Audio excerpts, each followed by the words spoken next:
know your political party's stance on important issues like lockdowns, mandatory vaccinations and more. That's all according to the SA Voters Guide, which regularly surveys parties on their take on some of these matters. For more, I'm joined by SA Voters Guide's Dr. Peter Hammond.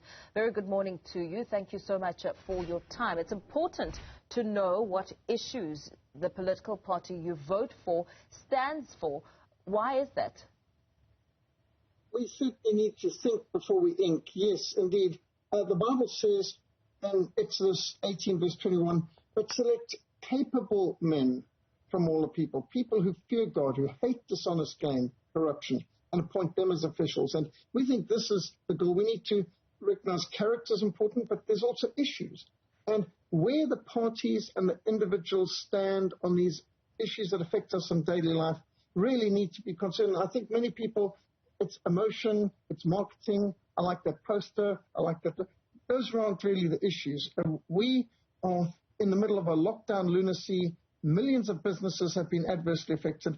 Many people have been bankrupted. Lots of people's work have been destroyed. This isn't just, lockdown lunacy isn't just economic suicide. Suicide suggests it's voluntary. It's economic mass murder.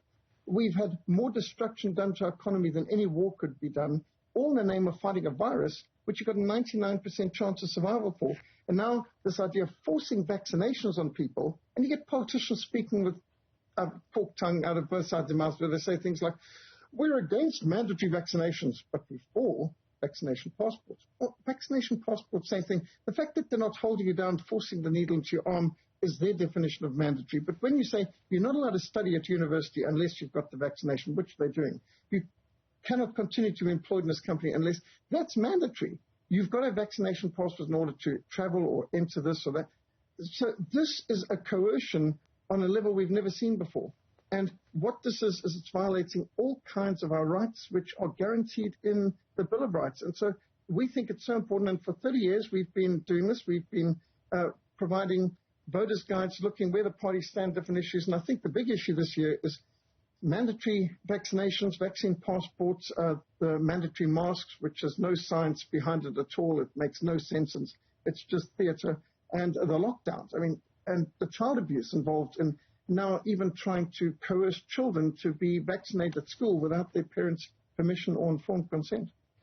How do these issues that you bring to the forefront then make one voter more aware on who they vote for and how they exercise their right to vote as we take a look at the climate? Now, as you and I speak, we know that the SADP leaders are picketing outside Parliament this morning against the forced vaccination. How does one, going into those details to understand what the party says about certain key issues, influence one's right to vote? Yes, obviously it's really important. We have a duty to vote. We have a right to vote. It's so important. You cannot have a healthy democracy unless people are informed and unless they exercise their right to vote in an informed and wise way, in accordance with their values, to vote their values. So what we're trying to do with the SA Voters Guide, and we've got the savotersguide.org website. It's been up for decades, and we've been printing the leaflets, the SA Voters Guide leaflets, which have charts on where the different parties stand. And we've been bringing out a new update one that even includes now where the parties stand on lockdowns and mask mandates and vaccinations and child vaccination schools. So what we're doing on these is making available pamphlets that can be printed out, including in Xhosa, Zulu, English, and Afrikaans.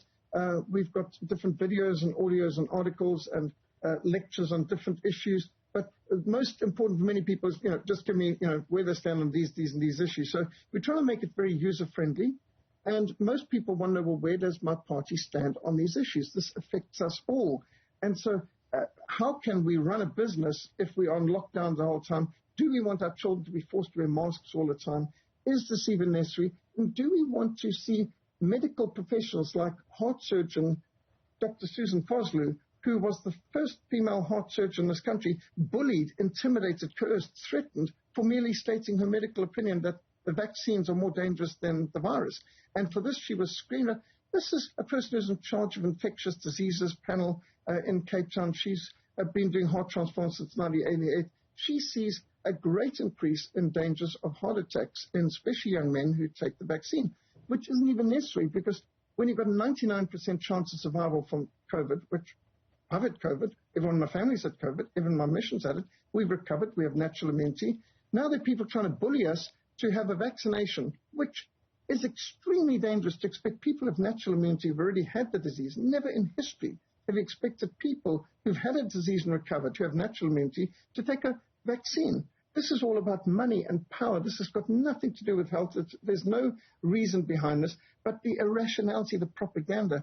When you're being bullied and coerced and pushed on this level, it's so important for some calm, rational facts. Facts do not fear investigation. In fact, those people telling the truth don't mind being questioned. But those people propagating a lie are extremely angry when you question it.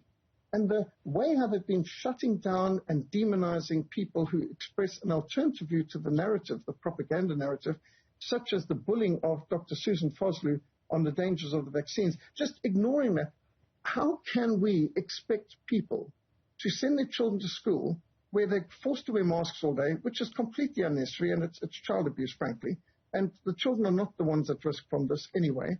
And this, honestly, I'm a missionary. I've had everything from malaria, tick bite fever, black water fever, bilharzia, you name it. It doesn't stop us going in the field and living. And this business that you shut down society and clubs and churches and schools just because of a virus, which, hygiene's a good idea. Social distancing may have a place, but the idea of wearing this masquerade madness. Dr. Hammond, if you'll allow me to just interject there for the sake of time, where are we standing with the different political parties according to the research that you've conducted on these imperative matters that you speak of?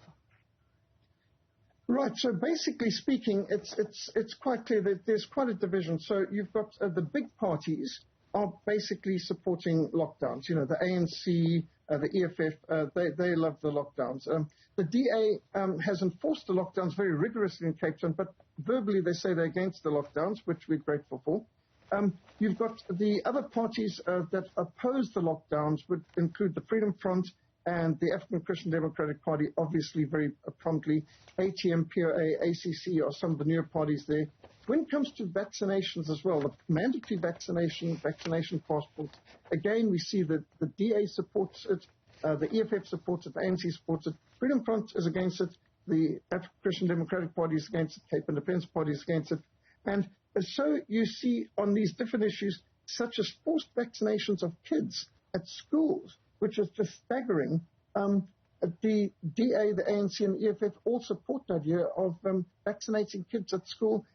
It's just absolutely staggering, whereas we see many other parties like the Freedom Front opposing that, ACDP, Cape Independence Party, Dr. and Hammond, so on. We're going to have to leave it there for now, and thank you for your time. Dr. Peter Hammond, SA Voters Guide, speaking to some of the issues that one should know before voting for a specific or certain political party.